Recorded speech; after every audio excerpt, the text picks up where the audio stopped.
Nous voici aujourd'hui, on célèbre la fête, la mémoire de Sainte Élisabeth d'Hongrie. Une femme extraordinaire, une femme qui a connu Dieu, qui a suivi notre Seigneur Jésus, qui a marché à la suite du Christ par l'exemple de Saint François et par les spiritualités franciscaines. De la même manière que Saint Louis, roi de France, Élisabeth a connu les pauvres et a donné sa vie pour eux, a été capable de prendre le pouvoir qu'elle avait, la richesse même qu'elle avait, pour tout donner à ceux qui ont besoin de Dieu et qui avaient besoin d'elle. C'est votre tour d'expérimenter la présence du Christ, de vous laisser transformer comme Saint François d'Assise, comme la petite Thérèse, comme Élisabeth, comme Louis de France. Permettez que Dieu traverse votre vie, qu'il marche avec vous dans les quotidiens, qu'il vous suggère sa volonté, qu'il vous parle au cœur en vous disant « c'est ça que je veux de toi ».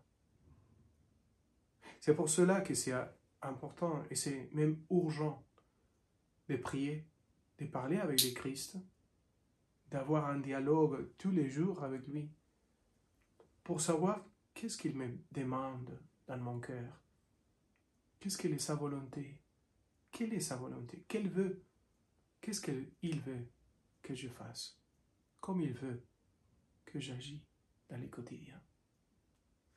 Et surtout avoir l'amitié avec quelqu'un comme le Christ donne un bonheur, une calme, la paix, la consolation, le sens de s'expérimenter habité par quelqu'un, aimé par quelqu'un comme lui, comme le Christ.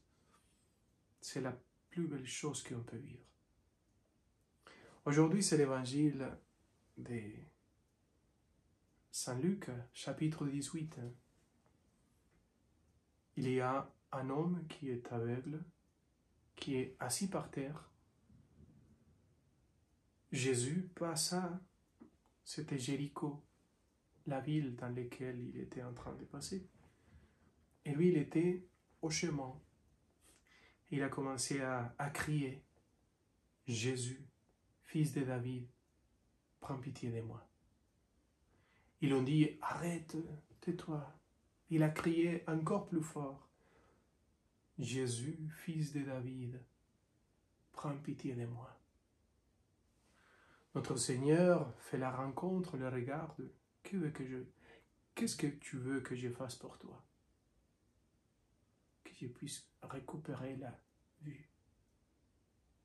Que tout se passe selon ta foi. Et il a récupéré la vue.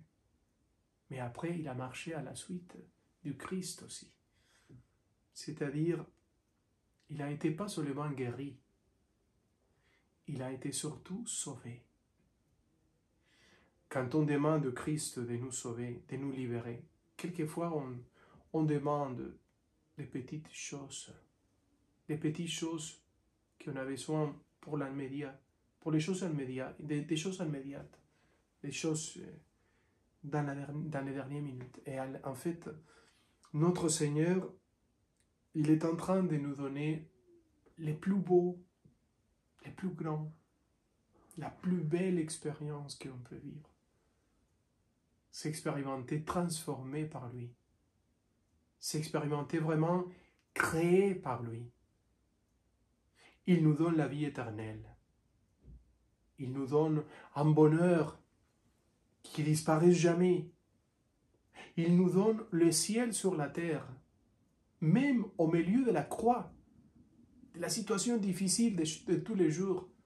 Quand on s'expérimente tellement aimé par lui, tout change, absolument tout.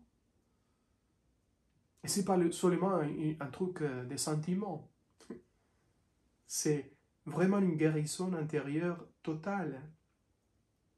On expérimente déjà la liberté la libération, on expérimente les ciels sur la terre. On peut vivre les ciels sur la terre.